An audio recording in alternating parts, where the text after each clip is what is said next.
Friends, இன்றைக்கி நம்ம ice biryani சேனலில் ஒரு சிம்பிளான ரொம்ப சட்டுன்னு செஞ்சிடக்கூடிய ஒரு டிஃபன் சாம்பார், கடலை மாவு சாம்பார் செய்யலாம். பெரிய வெங்காயம் 1 கப் எடுத்திருக்கேன், நீல வாக்கில் நறுக்கி வச்சுருக்கேன். தக்காளி 1.5 கப் எடுத்திருக்கேன், இந்த மாதிரி ஒரு சின்ன சின்ன துண்டுகளாக நறுக்கி வச்சுருக்கேன். 1/4 கப் கடலை மாவு, நல்லெண்ணெய் எடுத்திருக்கேன்.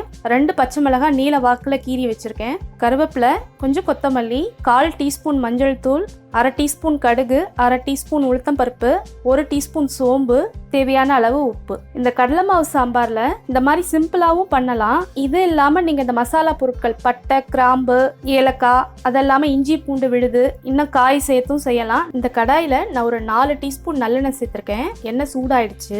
கடுகு, உளுத்தம்பருப்பு, சோம்பு சேர்த்துடலாம்.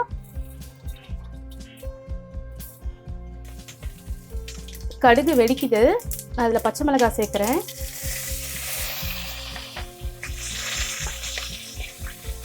அடுத்தது வெங்காயம் சேர்க்குறேன். கருவேப்பிலையும் சேர்த்துக்கிறேன். நான் குறைவான தீயில தான் இதை வதக்கிட்டு இருக்கேன். வெங்காயம் ஒரு 1 நிமிஷம் நல்லா வதங்கி நிறம் மாறி இருக்கு. அடுத்தது நம்ம தக்காளி சேர்த்துடலாம்.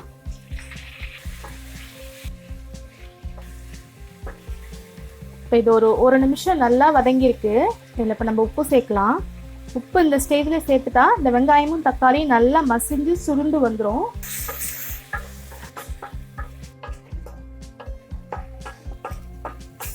இதெல்லாம் ஒரு 4 நிமிஷம் நல்லா வதங்கியிருக்கு. பாருங்க, வெங்காயமும் தக்காளி நல்லா சுருண்டு வந்துருச்சு. இதில் இப்போ நம்ம தேவையான அளவு தண்ணி சேர்த்துடலாம். இப்போ இதில் நம்ம தேவையான அளவு தண்ணி சேர்த்தாச்சு. உப்பும் சரி பார்த்துட்டேன், சரியாக இருக்குது. தண்ணி வந்து கொதிக்கிட்டோம். அதுக்கப்புறம் நம்ம கடலை மாவு சேர்க்கலாம்.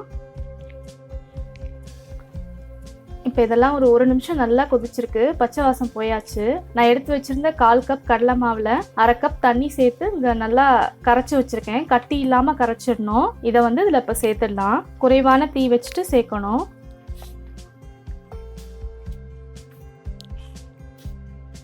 நான் இப்போ கடைசியாக தான் மஞ்சத்தூள் சேர்க்குறேன். கடலை மாவு சேர்த்த உடனே ரொம்ப கொதிக்க விட வேண்டாம். பாருங்க, மேலே இந்த மாதிரி கொதிக்குது. உடனே நம்ம அடுப்பை அணைச்சிடலாம். இதுக்கு மேலே நம்ம அந்த கடலை மாவு சேர்த்ததுக்கப்புறம் கொதிக்க விட்டோம்னா ஒரு மாதிரி திரிஞ்ச மாதிரி ஆகிடும் மேலே. அதனால கடலை மாவு சேர்த்துட்டு ஒரு கொதி வந்த உடனே அடுப்பை அணைச்சிடலாம். மேலே கொத்தமல்லி இலையை தூவிடலாம். எளிமையான சட்டுன்னு செஞ்சிடக்கூடிய கடலை மாவு சாம்பார் இங்கே தயாராக இருக்குது. இதை நான் இன்றைக்கி கைக்குத்தல் அரிசி இட்லி தோசை கூட சேர்த்து சர்வ் பண்ண போகிறேன். கூட தக்காளி சட்னியும் வச்சுருக்கேன். இந்த எளிமையான டிஃபன் சாம்பார் நீங்களும் வச்சு பாருங்கள். வச்சு பார்த்துட்டு உங்களோட கருத்துக்கள் என்னோட பகிர்ந்துக்கங்க. ஐஸ் பிரியாணி சேனலில் மறக்காமல் சப்ஸ்கிரைப் பண்ணுங்கள், லைக் பண்ணுங்கள், ஷேர் பண்ணுங்கள். நன்றி.